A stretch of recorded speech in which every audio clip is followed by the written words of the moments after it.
algunos años atrás en un programa de televisión italiano, se le hizo una entrevista a un monje cisterciense. Para aquellos que no conocen esta orden, estos monjes se caracterizan porque pasan la mayor parte del tiempo en silencio y en soledad. El entrevistador le preguntó en medio del programa: ¿y qué si al final de tu vida te das cuenta que el ateísmo es la verdad, de que no existe ningún Dios? El monje respondió: la santidad, el silencio y el sacrificio son hermosos en sí mismos, aún sin la promesa de una recompensa. Así que si Dios no existiera, yo habría usado bien mi vida. Puede ser que para algunos esto les suene muy bondadoso, puede que les suene muy espiritual, pero lo cierto es que esta respuesta desde el punto de vista bíblico no tiene ningún sentido. No tiene ningún sentido. Óyeme bien, mi amigo que estás aquí en esta mañana, si no existe Dios y la muerte es el fin de nuestra existencia, lo mejor que podemos hacer es dedicarnos a disfrutar el tiempo que nos resta en este mundo, cada cual según lo que entienda por disfrutar. Ese es uno de los argumentos de Pablo en el capítulo que vamos a estudiar en la mañana de hoy, 1 Corintios capítulo 15, entre todos los problemas que esta iglesia estaba confrontando y que hemos visto a lo largo de esta serie de mensajes, también se añadía la confusión de algunos de sus miembros con respecto a la doctrina de la resurrección de los muertos. Ellos no tenían ninguna duda en cuanto al hecho de que Cristo resucitó, pero sí dudaban de la realidad de su propia resurrección. Sin embargo, Pablo les hace ver en este capítulo que una cosa está conectada con la otra. Si no hay resurrección de muertos, entonces Cristo tampoco resucitó. Y si Cristo no resucitó, el cristianismo no tiene ningún sentido. Ni las restricciones que nos imponemos tampoco. Dice Pablo en el versículo 32 de este capítulo: si los muertos no resucitan, comamos y bebamos, que mañana moriremos. Ahora, ¿cómo es posible que en una iglesia cristiana algunos estuvieran negando o dudando de la doctrina de la resurrección? Bueno, la respuesta probablemente debemos buscarla en el trasfondo cultural de muchos de los miembros de esta iglesia, debido a la influencia de filósofos como Platón, que vivió 5 siglos antes del apóstol Pablo. Los griegos creían que el cuerpo físico, el cuerpo material, era inherentemente malo y que la muerte era una especie de liberación para el alma. Y debo decir en ese sentido que muchos de los místicos del siglo de oro, muchos de los místicos españoles del siglo de oro, tenían esta fuerte influencia platónica. Como este conocidísimo verso de Teresa de Jesús: ¡ay, qué larga es esta vida! ¡Qué duros estos destierros, esta cárcel, estos hierros en que el alma está metida! Solo esperar la salida, decía ella, me causa dolor tan fiero que muero porque no muero. Esta cárcel, estos hierros en que el alma está metida. El cuerpo es contemplado aquí como una prisión para el alma. Es por eso que en la cultura griega la resurrección corporal era una doctrina absurda, porque implicaría volver a encerrar el alma en su antigua prisión. ¿Recuerdan ustedes cuando el apóstol Pablo predicó el evangelio en la ciudad de Atenas, una de las ciudades griegas más sofisticadas de aquellos días? Que cuando Pablo llegó al tema de la resurrección, dice en el versículo 32 del capítulo 17 de Hechos, que unos se burlaban y otros le decían: ya te oiremos acerca de esto otra vez. Eso es como decirle a una persona: ahora cuéntame uno de pirata, o la Caperucita Roja. O sea, para ellos era exactamente lo mismo. Esta era una doctrina completamente ridícula para ellos. Y tal parece que algunos miembros de la iglesia en Corinto todavía tenían esta influencia cultural. De ahí la advertencia de Pablo en el versículo 33 del capítulo 15, no erréis, las malas conversaciones corrompen las buenas costumbres. Pablo está hablando específicamente de la doctrina de la resurrección. Algunos miembros de esta iglesia estaban permitiendo que las creencias de la sociedad a su alrededor corrompieran, minaran, contaminaran su propia forma de pensar. Pero Pablo les hace ver en el capítulo 15 de 1 Corintios, que vamos a estudiar en esta mañana, que la resurrección de los muertos es una doctrina esencial de la fe cristiana. No se puede ser cristiano y negar la doctrina de la resurrección. Y para probar su punto, Pablo comienza su proceso de argumentación estableciendo la certeza de la resurrección de Cristo en los versículos 1 al 11.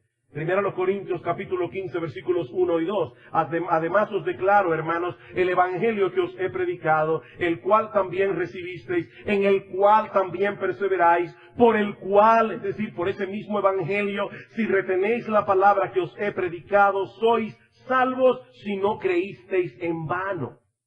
Lo que Pablo está diciendo aquí es que la resurrección de Cristo es una parte fundamental del evangelio que ellos habían abrazado por la fe. Nadie será salvo a menos que acepte el evangelio. Y el evangelio es la buena noticia de lo que Dios llevó a cabo para salvar a los pecadores a través de la vida, de la muerte y de la resurrección de nuestro Señor Jesucristo. Versículo 3, porque primeramente os he enseñado lo que asimismo recibí, que Cristo murió por nuestros pecados conforme a las Escrituras, y que fue sepultado y que resucitó al tercer día conforme a las Escrituras. He ahí, mis amados hermanos, amigos que están aquí en esta mañana, he ahí el elemento que separa el cristianismo de todas las demás religiones que se ofertan en el mercado espiritual de este mundo.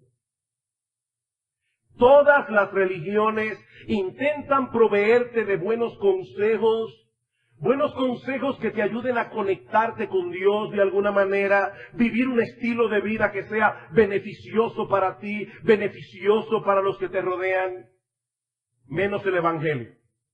Menos el Evangelio.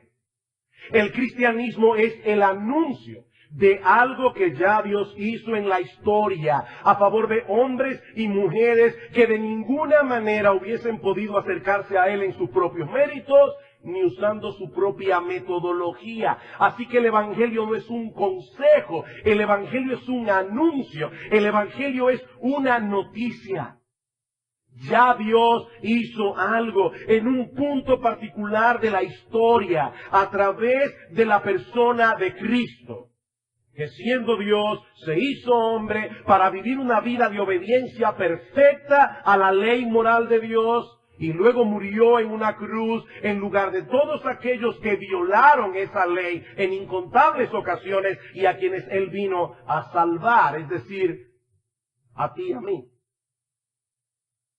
En palabras más sencillas, Cristo vino al mundo no a darnos un ejemplo, como dicen algunos, para mostrarnos la grandeza del amor de Dios. Y definitivamente Cristo nos dejó un ejemplo de vida. Definitivamente en Cristo, como en ningún otro lugar, nosotros vemos claramente el amor extraordinario de Dios. Pero Cristo vino al mundo, mis amados hermanos, a hacer un cambio de expediente. Si alguien te pregunta alguna vez, ¿a qué vino Cristo al mundo? He aquí la respuesta más simple. Cristo vino al mundo a hacer con nosotros un cambio de expediente. En la cruz del Calvario, Él sufrió el castigo que nosotros merecemos por causa de nuestros pecados. Y al mismo tiempo, Él nos otorga de pura gracia por medio de la fe las bendiciones que Él merece por causa de su obediencia. El cambio de expediente, yo le doy a Él mis pecados, Él me da su justicia. El justo murió por los injustos para llevarnos a Dios, dice en 1 de Pedro capítulo 3, versículo 18. Así que no hay una sola religión del mundo que predique un mensaje semejante a él. Óyeme bien, mi amigo, si tú eres de los que han comprado, y sobre todo a través del internet que hay mucha basura, si tú eres de los que han comprado la mentira de que el cristianismo se parece a muchas religiones que hay en el mercado religioso del mundo, yo te estoy diciendo en esta mañana que eso no es así. El cristianismo no se parece a nada, a ninguna otra religión de invención humana. La gracia de Dios en Cristo es una característica exclusiva del Evangelio. Y es esa gracia la que nosotros debemos recibir por la fe para ser salvos. Es por eso que Pablo dice en el versículo 2 que ellos debían retener el contenido de ese mensaje del Evangelio para ser salvos. Y Pablo añade, si no creísteis en vano. En otras palabras, a menos que vuestra fe no tenga ningún valor, a menos que vuestra fe sea falsa, nadie puede llegar a ser cristiano a menos que abrace por la fe lo que Cristo hizo a favor de pecadores a través de su vida, de su muerte y de su resurrección. Miren, mis hermanos, si alguien pudiera probar a ciencia cierta que alguno de esos hechos conectados con el Evangelio en realidad no ocurrió, el Evangelio perdería completamente su razón de ser.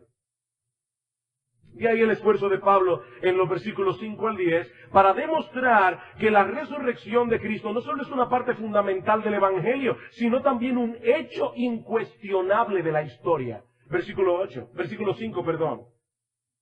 Fue sepultado, resucitó al tercer día conforme a las Escrituras, y que apareció a Cefas, y después a los 12, después apareció a más de 500 hermanos a la vez, de los cuales muchos viven aún y otros ya duermen. Después apareció a Jacobo, después a todos los apóstoles, y al último de todos, como a un abortivo, me apareció a mí.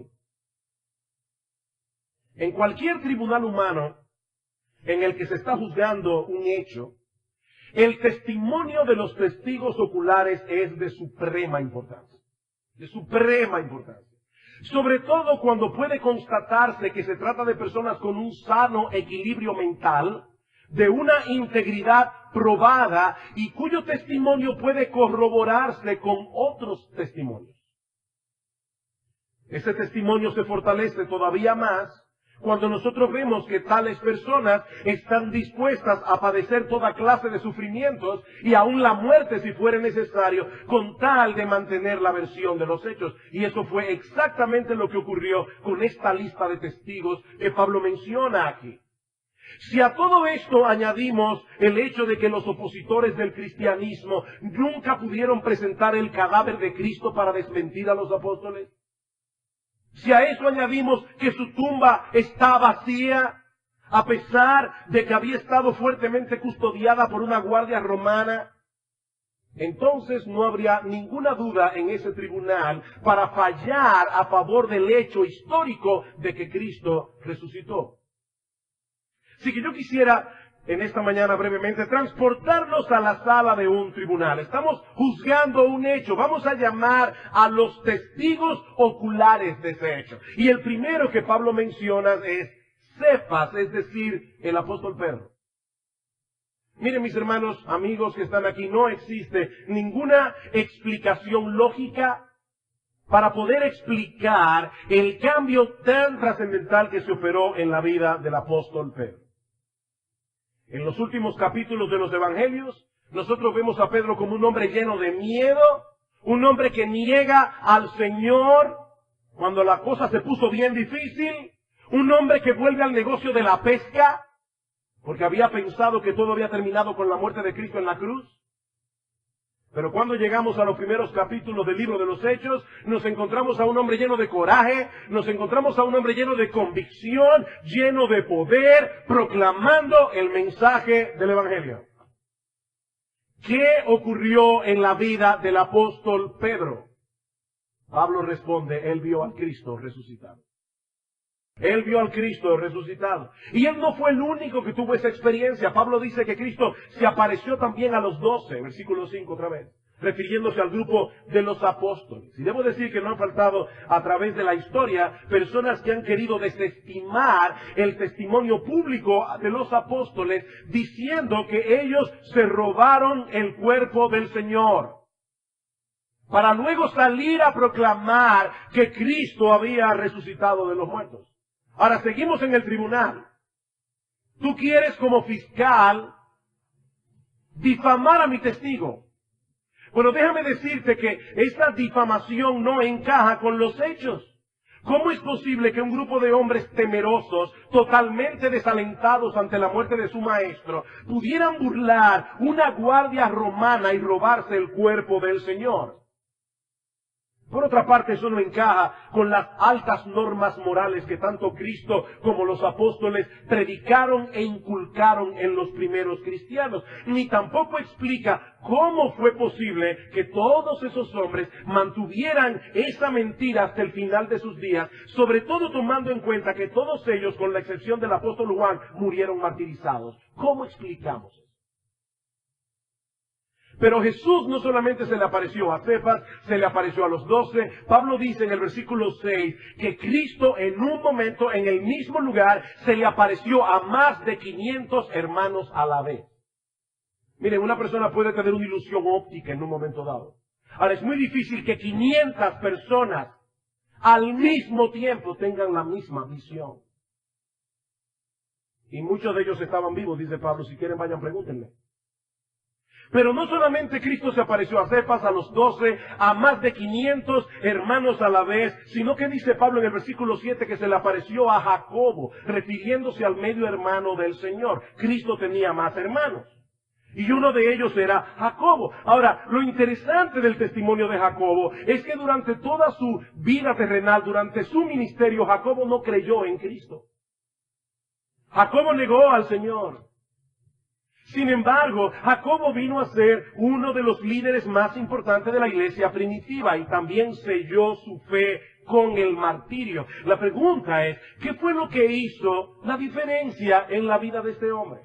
Otra vez, ¿cómo es posible que Jacobo llegara a aceptar que su medio hermano, piensen ustedes, por un momento, aquellos que tienen más hermanos, piensen la perspectiva que tú tienes de tu propia familia, de tus propios hermanos. El mismo Cristo dijo, ningún profeta tiene honra en su propia tierra.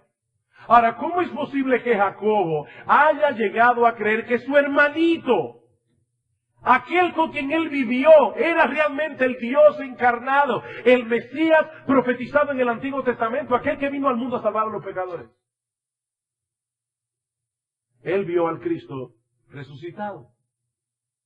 Pero tal vez el testimonio más contundente de la lista es el del apóstol Pablo, también conocido como Saulo de Tarso.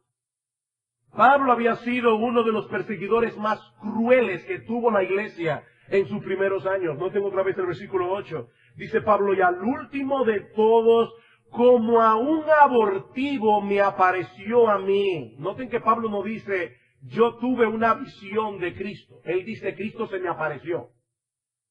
Porque yo soy el más pequeño de los apóstoles, que no soy digno de ser llamado apóstol, porque perseguí a la iglesia del Señor.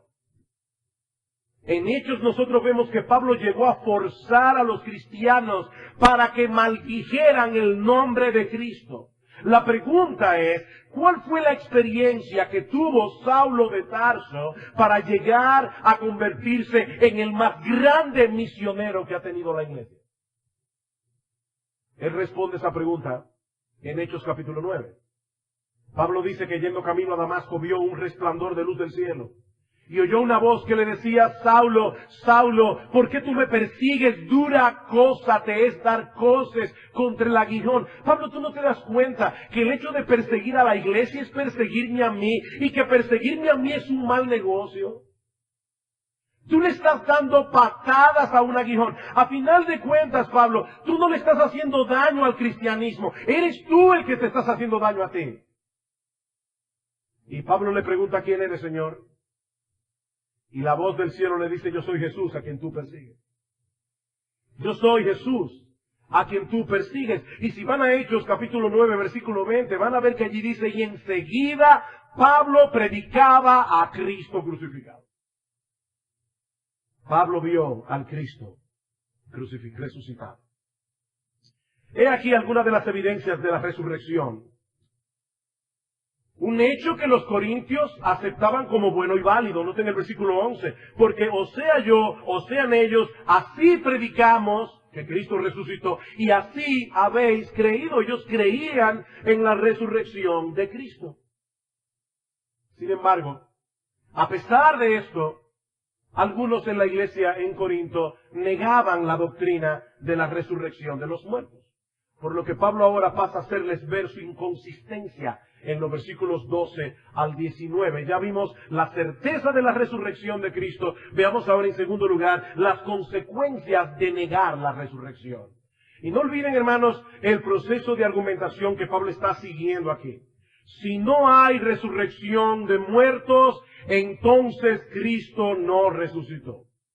Y si Cristo no resucitó, entonces tendríamos que llegar a algunas conclusiones incómodas. Versículo 12. Pero si se predica de Cristo, que resucitó de los muertos, ¿cómo dicen algunos entre vosotros que no hay resurrección de muertos?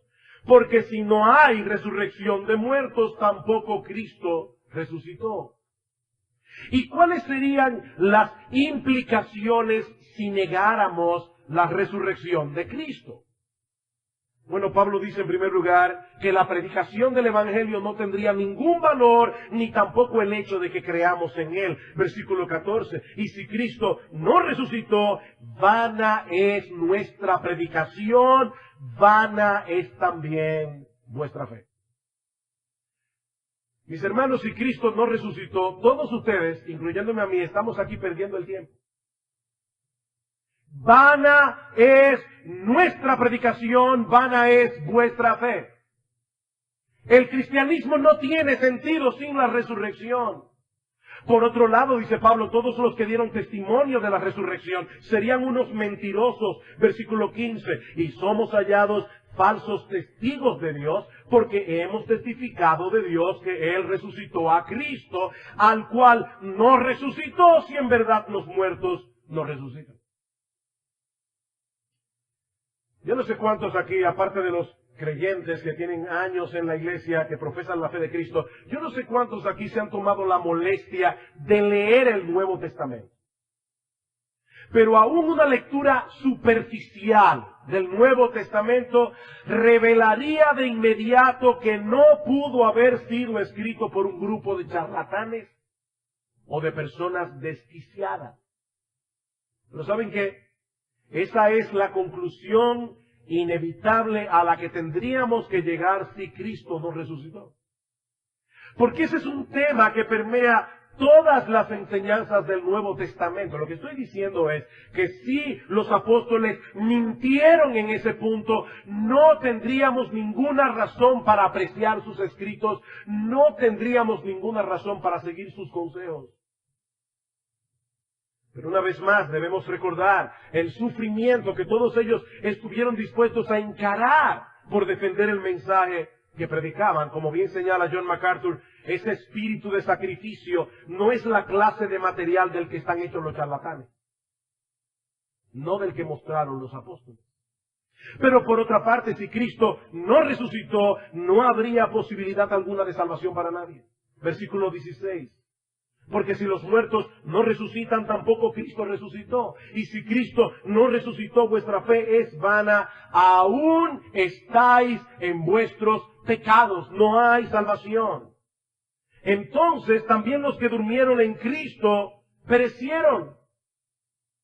En otras palabras, un Salvador muerto y enterrado no puede darle vida a nadie. Por lo tanto, todos los que murieron amparados en esa promesa vivieron aferrados a una mentira sin sentido y siguen tan muertos como cualquier incrédulo.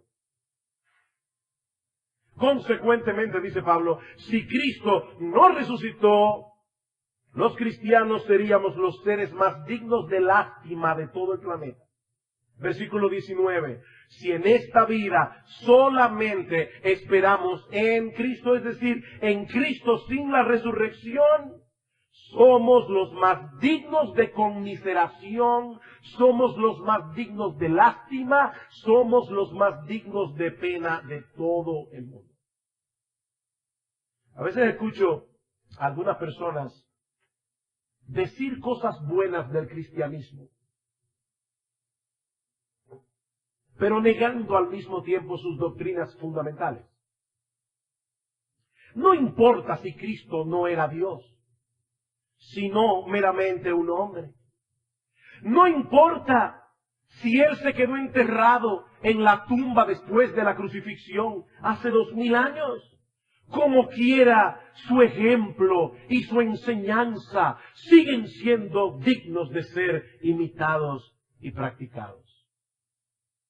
No, dice Pablo, no. Si Cristo no resucitó, si Cristo no era quien Él decía ser, el Mesías profetizado en el Antiguo Testamento, la segunda persona de la Trinidad hecha hombre, no existe mayor desgracia en el mundo que ser cristiano. No existe mayor desgracia que seguir a Cristo, porque andaríamos detrás de una ilusión, andaríamos detrás de un engaño.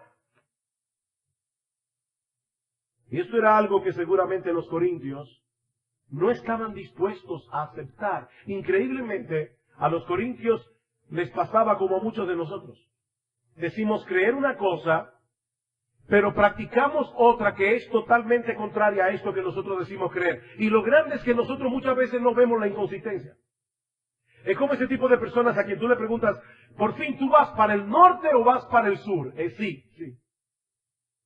¿Sí qué? ¿Vas para el norte o vas para el sur? Nosotros no podemos creer una cosa y al mismo tiempo con nuestros hechos negar lo que decimos creer. Y eso era exactamente lo que estaba pasando en Corinto. Por eso Pablo les dice en el versículo 29, ahora Pablo pone el foco sobre ellos de manera particular. De otro modo, ¿qué harán los que se bautizan por los muertos? Si en ninguna manera los muertos resucitan, ¿por qué pues se bautizan por los muertos? Y yo debo reconocer que ese es uno de los aspectos más difíciles, no solamente de a los Corintios, sino de todo el Nuevo Testamento. Yo le voy a decir lo que yo pienso que ese texto dice, sin ser dogmático. Yo creo que lo que Pablo está diciendo aquí es lo siguiente.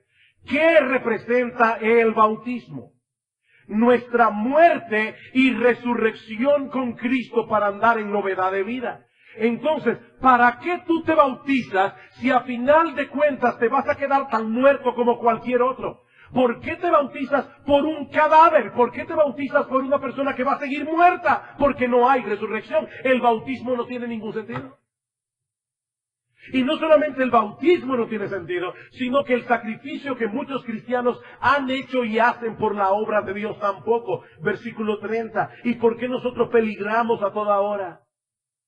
Os aseguro, hermanos, por la gloria que de vosotros tengo en nuestro Señor Jesucristo, que cada día muero. Si como hombre batallé en Éfeso contra fieras, ¿qué me aprovecha? Si los muertos no resucitan, comamos y bebamos, que mañana moriremos.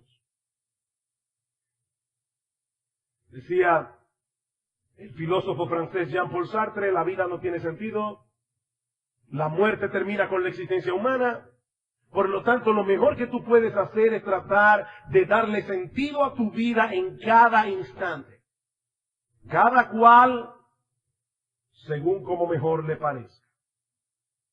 Miren, mis hermanos, si la muerte es el fin de la existencia, no tiene caso restringir nuestros deseos. Bueno, pastor, pero esas personas que son altruistas y tratan de hacerle bien a los demás. ¿Y quién ha establecido que hacerle bien a los demás es mejor que hacerles mal? Si nosotros estamos aquí por un puro accidente, ¿quién estableció la regla de juego? ¿Quién establece lo que es mejor o lo que es peor? Por eso a nosotros nos espanta cuando Jean-Paul Sartre, el filósofo que acabo de citar, él decía en uno de sus libros, si tú estás manejando tu vehículo por la carretera y de repente encuentras a una persona que te pide que lo lleves y tú le quieres dar sentido a tu vida en ese momento, haciéndole el favor, está bien. Pero si también quieres darle sentido a tu vida tirándole el carro encima y matándole, es lo mismo. Es que nada tiene sentido, dice Sartre. Te espanta eso. Esa es la consecuencia de no creer en Cristo y en la resurrección. puedes restringirte de algunas cosas por un motivo netamente egoísta, como esas personas que comen bien para tener una mejor calidad de vida. Eso todavía es posible. Por eso decían algunos filósofos de la Grecia antigua que se dieron cuenta que vivir para el placer era un problema.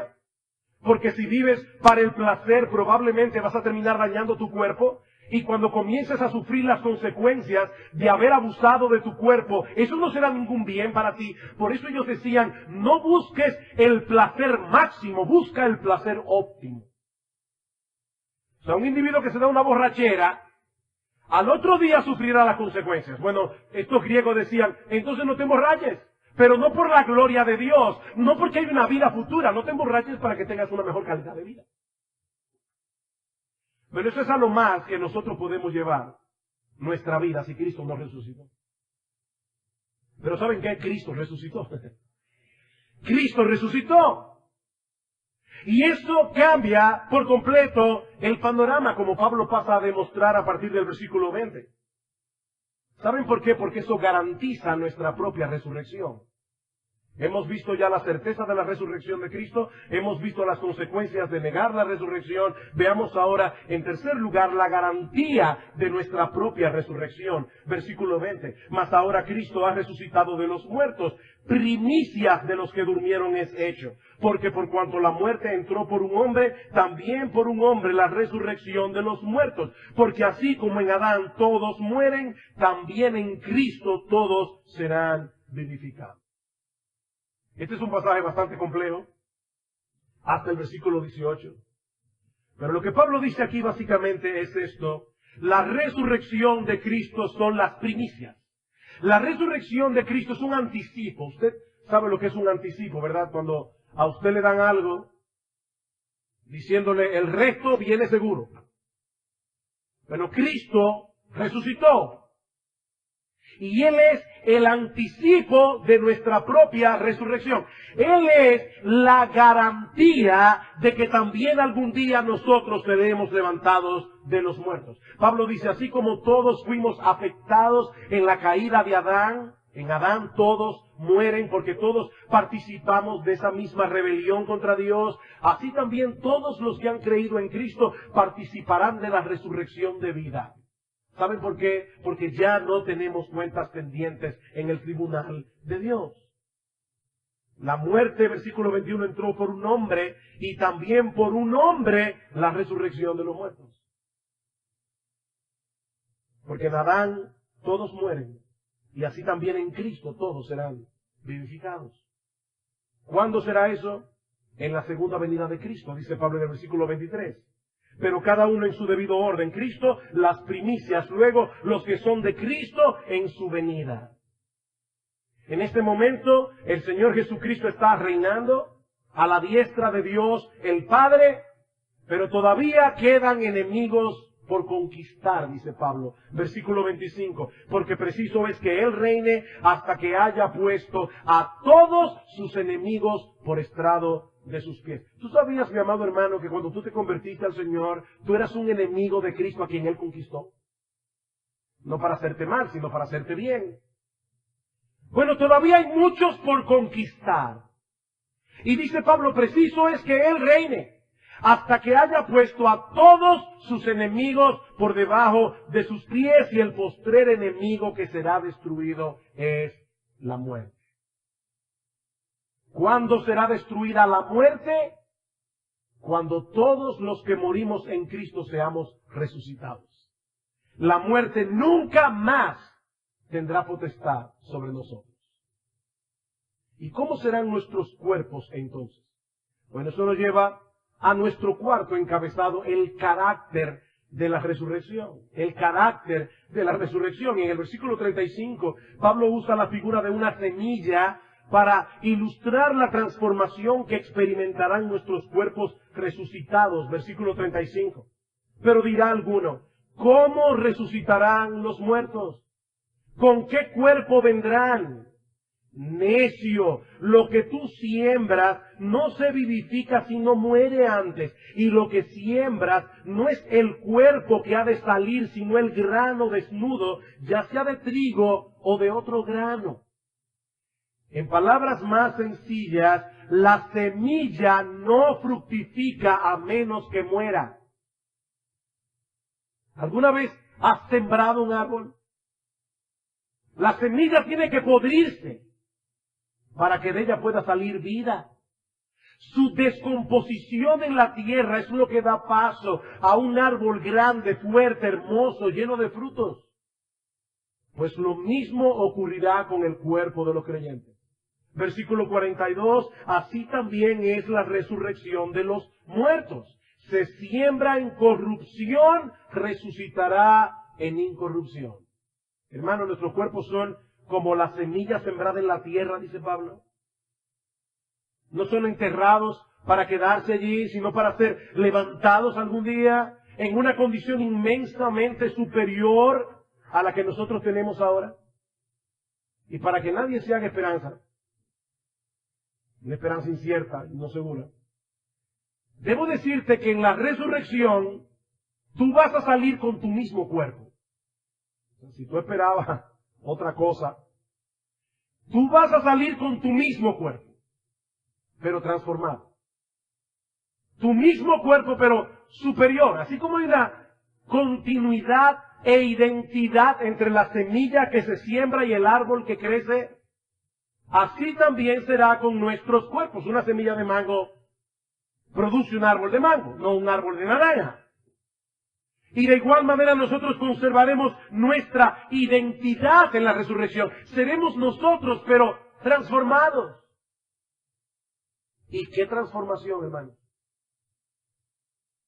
Ahora se anuncia toda clase de cremas, botox, operaciones, para quitar todas las marcas que el tiempo va dejando indeleble en nuestros cuerpos. ¿Saben una cosa, mis amadas hermanas? Y no es que a los hombres no nos importe eso, pero definitivamente parece que las mujeres tienden a tener un poquito más de preocupación, la estría y la cosa. ¿Saben una cosa, mis hermanas? Todas esas marcas desaparecerán en la resurrección. Nunca más las volveremos a ver. No más dolor, no más debilidad, no más decaimiento. Nuestros cuerpos resucitados llevarán consigo siempre la lozanía de la juventud. Se siembra en corrupción, resucitará en gloria. Todo vestigio de corrupción física quedará totalmente eliminado. Versículo 43. Se siembra en deshonra, resucitará en gloria. La muerte despoja al ser humano de toda dignidad. No importa quién haya sido en esta vida, no importa cuántos títulos tenía, no importa cuán abultada esté su cuenta bancaria, en dólares, en pesos, en euros o en libras esterlinas. Allí en el ataúd no serás más que un cadáver. Un cadáver. Despojado ya del efímero atractivo que pudiste tener en esta vida. Como dijo el poeta inglés Thomas Gray, las sendas de gloria terminan todas en la tumba. Las sendas de gloria terminan todas en la tumba. Pero este cuerpo que es enterrado en vergüenza, en debilidad, en deshonra, dice Pablo, resucitará en gloria. De alguna manera que ahora nosotros no comprendemos del todo, mis amados hermanos, nuestros cuerpos reflejarán el brillo de la gloria de nuestro Señor Jesucristo. Compartiremos su gloria. Su gloria. Es a eso que se refiere el Señor cuando dice en Mateo capítulo 13, versículo 43, que en la resurrección los justos resplandecerán como el sol en el reino de nuestro Padre. Decía C.S. Lewis, el autor de las Crónicas de Narnia, que si nosotros pudiésemos ver ahora a un creyente tal como será en el cielo, seríamos tentados a adorarlo. Si nosotros pudiéramos ver ahora a ese hermano o esa hermanita que tanto te molesta, si nosotros pudiéramos ver a ese hermano como será en el cielo, seríamos tentados a adorarle.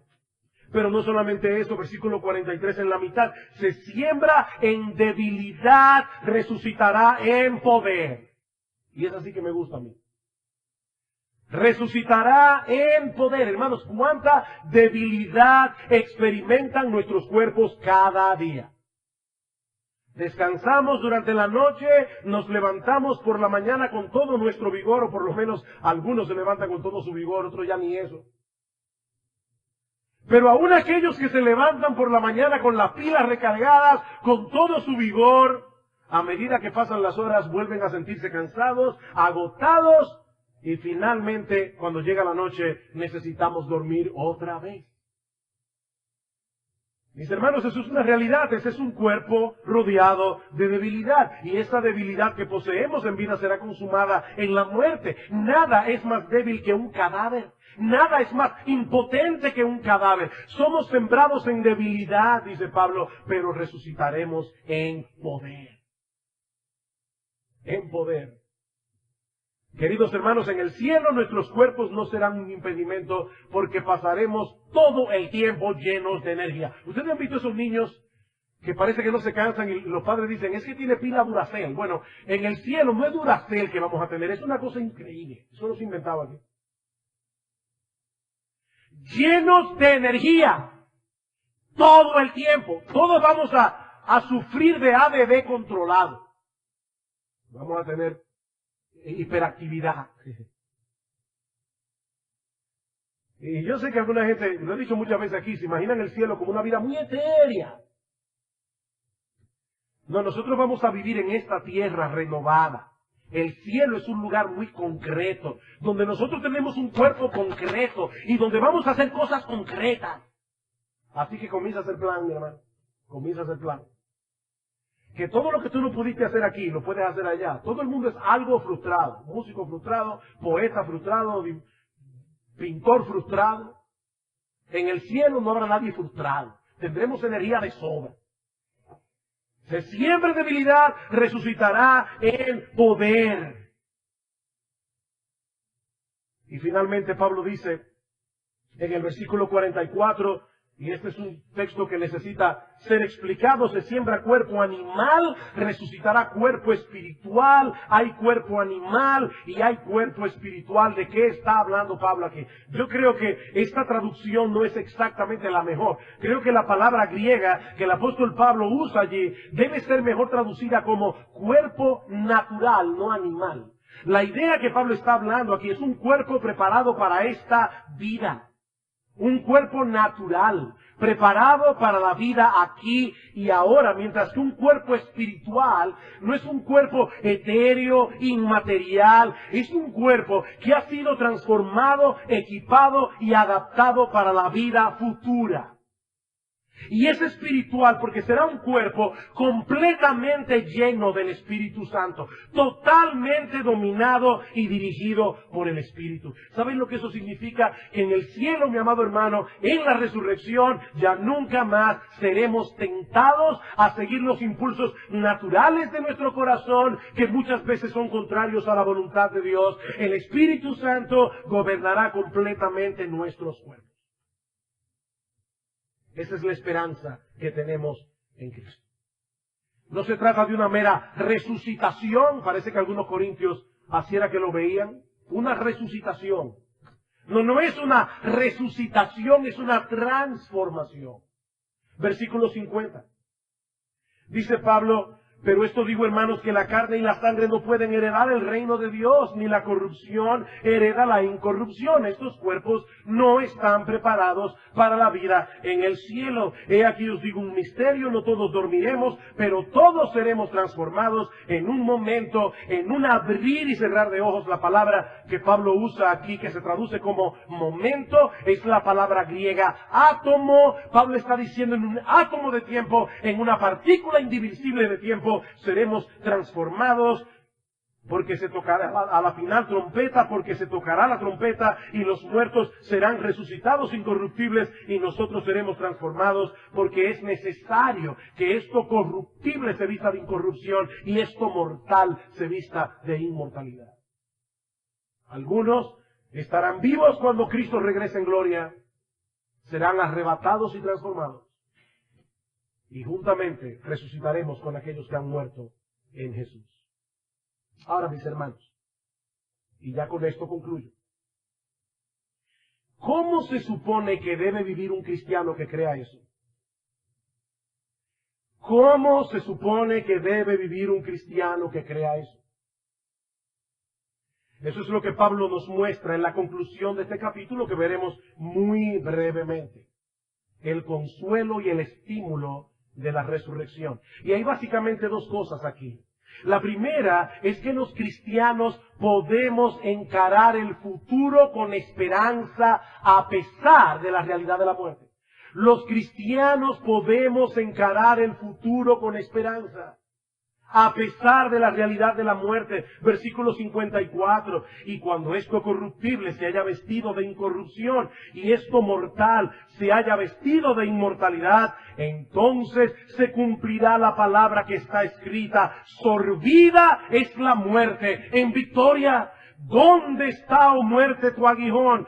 ¿Dónde, oh sepulcro, tu victoria? Ya que el aguijón de la muerte es el pecado y el poder del pecado, la ley. Mas gracias sean dadas a Dios que nos da la victoria por medio de nuestro Señor Jesucristo.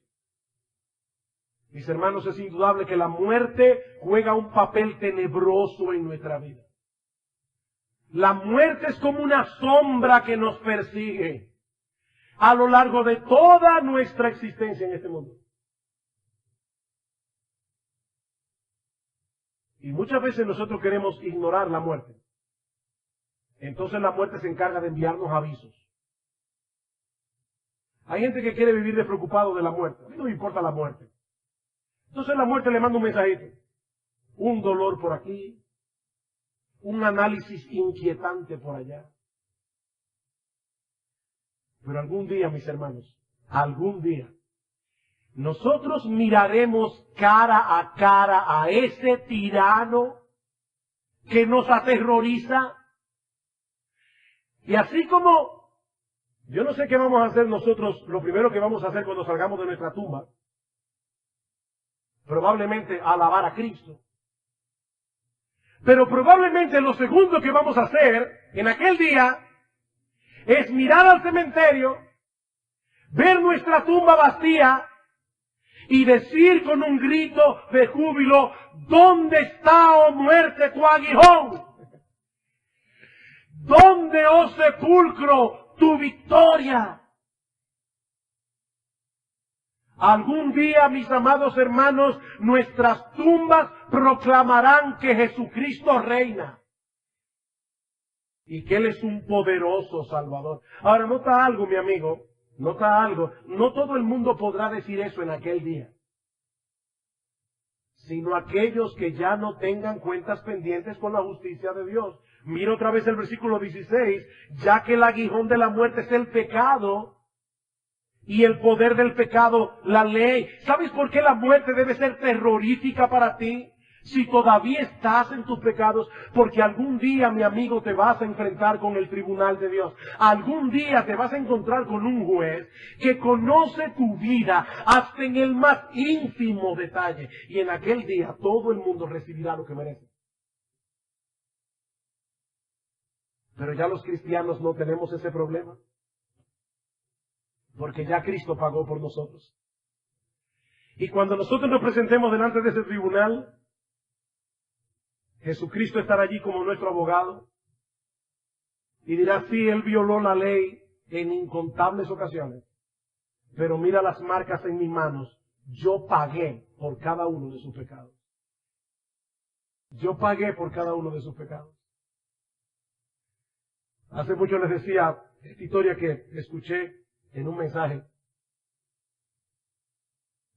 Imagínate que de repente tú estás en casa, toda tu familia está reunida, y más como está la delincuencia ahora mismo. Y a las 9 de la noche se acerca un individuo que tú nunca has visto. Resulta que alguien por descuido dejó la puerta abierta, y cuando ustedes se dan cuenta ya el tipo está en la sala de la casa. Buenas noches. Buenas noches, yo vine a cenar. ¿Y usted quién es? No, pasaba por aquí, vi la puerta abierta. Yo me imagino que muchos de ustedes con gentileza, verdad y amabilidad tratarán de sacarlo de la casa. Ahora, qué diferente, mi amado hermano, si de repente tu familia está reunida y tú llegas con esa persona agarrado de brazos. Mami, te presento un amigo, él es un amigo de la universidad, una persona muy querida para mí, yo lo invité a cenar. Hace toda la diferencia del mundo. ¿Saben qué, mis amados hermanos? Cuando nosotros lleguemos al cielo, Jesucristo nos echará el brazo y dirá, este vino conmigo. Y es por esa razón que nosotros seremos admitidos allá arriba. ¿Dónde está, oh muerte, tu aguijón? ¿Dónde, oh sepulcro, tu victoria si ya todos nuestros pecados fueron perdonados en la cruz del Calvario? Pero no solamente eso, también aprendemos de este pasaje que los cristianos podemos y debemos dedicarnos con empeño a servir al Señor en el presente. No solamente a mirar con esperanza hacia el futuro, sino a servir al Señor en el presente. Versículo 58, así que, hermanos míos amados, estad firmes y constantes, creciendo en la obra del Señor siempre, sabiendo que vuestro trabajo en el Señor no es en vano. Mi hermano, no es en vano. No solo podemos mirar hacia el futuro con esperanza, debemos permanecer firmes y constantes aquí y ahora, dedicados en cuerpo y alma a servir al Señor, sabiendo que el trabajo que hacemos para Él no es en vano. Sin negar la resurrección tiene sus consecuencias, pero ¿saben qué? Creer en la resurrección también la tiene. Creer en la resurrección también la tiene. Mi amado hermano, mi amada hermana, reflejas en tu vida que tú crees en la resurrección. Tú crees en la resurrección. ¿Tú crees que esta vida es breve? ¿Tú crees que realmente lo único que vale la pena es aquello que hacemos para Cristo, para la gloria de Cristo, para la expansión de su reino? ¿Tú crees eso? ¿Estás creciendo en la obra del Señor? ¿Estás poniendo tus dones, tus energías, tu dinero al servicio del reino? Sirviendo a otros en la iglesia, en el mundo, con tus ojos puestos en la segunda venida de nuestro glorioso Señor y Salvador Jesucristo. Oh, que Dios abra nuestro entendimiento en este día, para que seamos consecuentes con la fe que profesamos. Y que sea evidente que todos y cada uno de los miembros de Iglesia Bíblica del Señor Jesucristo realmente cree en la doctrina de la resurrección de los muertos. Alabado sea Cristo. Alabado sea nuestro Salvador. Vamos a orar. Padre, te damos gracias, Señor, por dejar en tu palabra un pasaje tan lleno de esperanza. Ayúdanos ahora, Señor, porque hay muchas cosas de este mundo que llaman nuestra atención. Señor, ayúdanos a vivir el presente a la luz de la eternidad.